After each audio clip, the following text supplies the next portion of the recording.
स्वागत है आपका आज के एपिसोड में। चलिए शुरुआत करते हैं पिछले अभ्यास प्रश्न से। निम्नलिखित कथनों पर विचार कीजिए। 1. यह मध्य प्रदेश के उत्तरी भाग में विंध्य पर्वत श्रृंखला में स्थित है। 2. इसे राष्ट्रीय बाघ संरक्षण प्राधिकरण द्वारा संरक्षण सुनिश्चित बाघ मानक प्रमाण पत्र प्रदान किया गया है। 3. इसे यूनेस्को द्वारा बायोस्फीयर रिजर्व के रूप में नामित किया गया था। निम्नलिखित में से कौन सा टाइगर रिजर्व उपर्युक्त विवरण से सही सुमेलित है? A. Kanha tiger reserve, B. Panna tiger reserve, C. Bandhavgarh tiger reserve या डी. Satpura tiger reserve. इस प्रश्न का सही उत्तर है विकल्प बी. Panna tiger reserve. चलिए देखते हैं इसके विश्लेषण को। पन्ना बाघ अभ्यारण्य मध्य प्रदेश के उत्तरी भाग में स्थित विंध्य पर्वत श्रृंखला में स्थित है। केन नदी यमुना नदी की एक सहायक नदी रिजर्व से होकर प्रवाहित होती है। यह क्षेत्र पन्ना हीरा खनन के लिए भी प्रसिद्ध है। केन बेतवा नदी जोड़ो परियोजना टाइगर रिजर्व के भीतर स्थित होगी। जुलाई 2021 में पन्ना टाइगर रिजर्व को बाघ संरक्षण और प्रबंधन के लिए स्थापित अंतर्राष्ट्रीय मानकों को पूरा करने के लिए राष्ट्रीय बाघ संरक्षण प्राधिकरण द्वारा संरक्षण सुनिश्चित बाघ मानक प्रमाण पत्र से सम्मानित किया गया था। इस राष्ट्रीय उद्यान को वर्ष 1994 में केंद्र सरकार द्वारा प्रोजेक्ट टाइगर रिजर्व घोषित किया गया था। यूनेस्को ने अगस्त 2011 में पन्ना टाइगर रिजर्व को बायोस्फीयर रिजर्व के रूप में नामित किया था, अतः विकल्प बी सही है।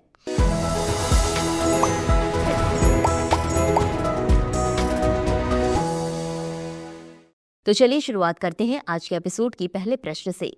निम्नलिखित कथनों पर विचार कीजिए। 1. अंतर्बेसिन जल स्थानांतरण की अवधारणा सर्वप्रथम 130 वर्ष पहले सर आर्थर कॉटन द्वारा प्रस्तावित की गई थी। 2. राष्ट्रीय जल विकास एजेंसी की स्थापना वर्ष 1982 में राष्ट्रीय परिप्रेक्ष्य योजना के तहत नदी जोड़ों के सर्वेक्षण, जांच और व्यवहार्यता रिपोर्ट तैयार करने के लिए की गई थी। 3.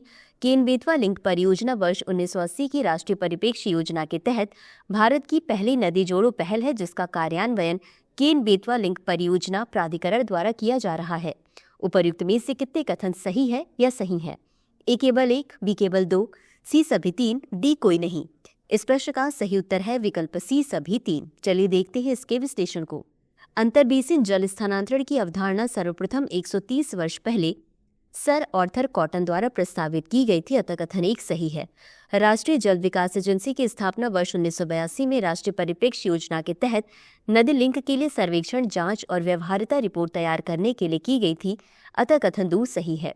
केन बेतवा लिंक परियोजना वर्ष 1980 की राष्ट्रीय परिप्रेक्ष्य योजना के तहत भारत की पहली नदी जोड़ो पहल है, जिसका कार्यान्वयन केन बेतवा लिंक परियोजना प्राधिकरण द्वारा किया जा रहा है, अतः कथन 3 सही है।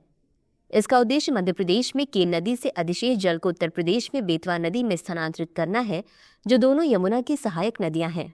अगला प्रश्न है, निम्नलिखित कथनों पर विचार कीजिए। 1. केशवानंद भारती बनाम केरल राज्य मामले में सर्वोच्च न्यायालय ने अनुच्छेद 19(1)(a) के तहत सूचना के अधिकार को मौलिक अधिकार के रूप में मान्यता दी। 2. वर्ष 2019 में सर्वोच्च न्यायालय ने भारत के मुख्य न्यायाधीश के कार्यालय को आरटीआई अधिनियम 2005 के तहत एक सार्वजनिक प्राधिकरण घोषित किया। 3. सूचना का अधिकार अधिनियम 2019 ने मुख्य सूचना आयुक्त और सूचना आयुक्तों का कार्यकाल घटाकर 3 वर्ष कर दिया, जो केंद्र सरकार द्वारा निर्धारित किया गया है। उपर्युक्त में से कितने कथन सही है या सही है? ए केवल 1, बी केवल 2, सी सभी 3, डी कोई नहीं। इस प्रश्न का सही उत्तर है विकल्प बी केवल 2। चलिए देखते हैं इसके विश्लेषण को।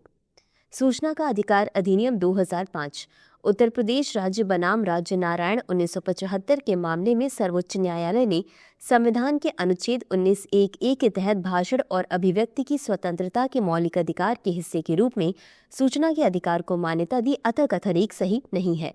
वर्ष 2019 में सर्वोच्च न्यायालय ने माना कि भारत के मुख्य न्यायाधीश का कार्यालय सूचना का अधिकार अधिनियम 2005 के तहत एक सार्वजनिक प्राधिकरण है, अतः कथन 2 सही है।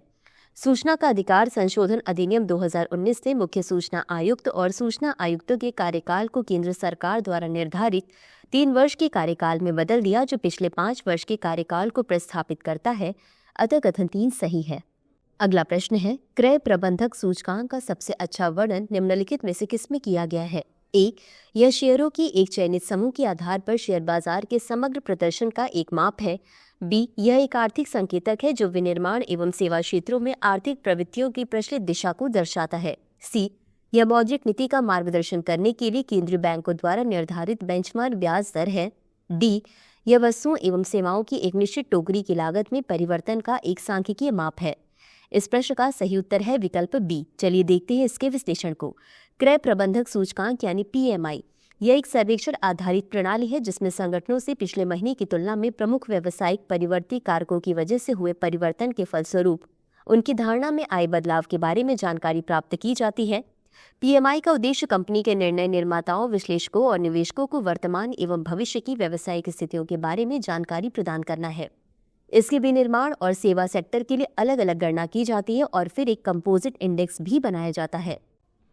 PMI 0 से 100 तक की संख्या में व्यक्त किया जाता है। 50 से ऊपर के स्कोर का अर्थ है विस्तार, जबकि इसके नीचे का स्कोर संकुचन को दर्शाता है। 50 का स्कोर कोई बदलाव नहीं दर्शाता है। यदि पिछले महीने का PMI चालू माह की PMI से अधिक है तो यह दर्शाता है कि अर्थव्यवस्था संकुचित हो रही है। यह आमतौर पर हर महीने की शुरुआत में जारी किया जाता है, इसलिए इसे आर्थिक गतिविधि का एक अच्छा अग्रणी संकेतक माना जाता है। PMI को IHS मार्केट द्वारा विश्व भर में 40 से अधिक अर्थव्यवस्थाओं के लिए संकलित किया गया है। IHS मार्केट दुनिया भर में अर्थव्यवस्थाओं को चलाने वाले प्रमुख उद्योगों और बाजारों के लिए सूचना, विश्लेषण एवं समाधान हेतु एक वैश्विक मंच है। IHS मार्केट S&P ग्लोबल का हिस्सा है, अतः विकल्प बी सही है। अगला प्रश्न है, निम्नलिखित कथनों पर विचार कीजिए। 1. जिम्बाब्वे विश्व में लिथियम का सबसे बड़ा उत्पादक है। 2. दक्षिण अफ्रीका में विश्व के 90% से अधिक प्लैटिनम भंडार मौजूद हैं और यह पैलेडियम तथा रोडियम जैसे अन्य प्लैटिनम समूह धातुओं का एक प्रमुख उत्पादक है।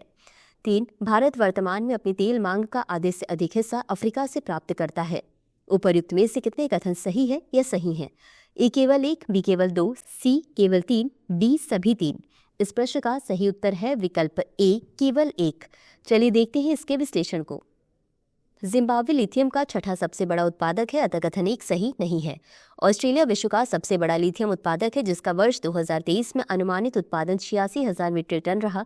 दक्षिण अफ्रीका में विश्व के 90% से अधिक प्लैटिनम भंडार है और यह पैलेडियम एवं रोडियम जैसे अन्य प्लैटिनम समूह धातुओं का एक प्रमुख उत्पादक है, अतः कथन 2 सही है। ये धातुएं उत्प्रेरक परिवर्तकों एवं फ्यूल शेल के लिए आवश्यक हैं। भारत द्वारा हाइड्रोजन फ्यूल शेल वाहनों पर बल दिए जाने के कारण अफ्रीका से PGM आपूर्ति सुनिश्चित करना महत्वपूर्ण है। भारत वर्तमान में अपनी तेल मांग का लगभग 15% अफ्रीका से प्राप्त करता है, अतः कथन 3 सही नहीं है। नाइजीरिया एवं अंगोला जैसे देश भारत के प्रमुख तेल आपूर्तिकर्ता हैं। अगला प्रश्न है, निम्नलिखित कथनों पर विचार कीजिए। 1. संविधान का अनुच्छेद 270 केंद्र सरकार एवं राज्यों के बीच शुद्ध कर आय के वितरण से संबंधित है। 2. वित्त आयोग केंद्र सरकार के करों के विभाज्य पूल से धन के ऊर्ध्वाधर वितरण के लिए सिफारिशें करता है। उपर्युक्त कथनों में से कौन सा या कौन से सही है या सही है? ए केवल 1, बी केवल 2, सी 1 और 2 दोनों, डी न तो 1 और न ही 2। इस प्रश्न का सही उत्तर है विकल्प सी 1 और 2 दोनों। चलिए देखते हैं इसके विश्लेषण को। वित्तीय अंतरण से तात्पर्य वित्तीय संसाधनों एवं निर्णय लेने की शक्तियों को केंद्र सरकार से राज्यों को हस्तांतरित करने से है।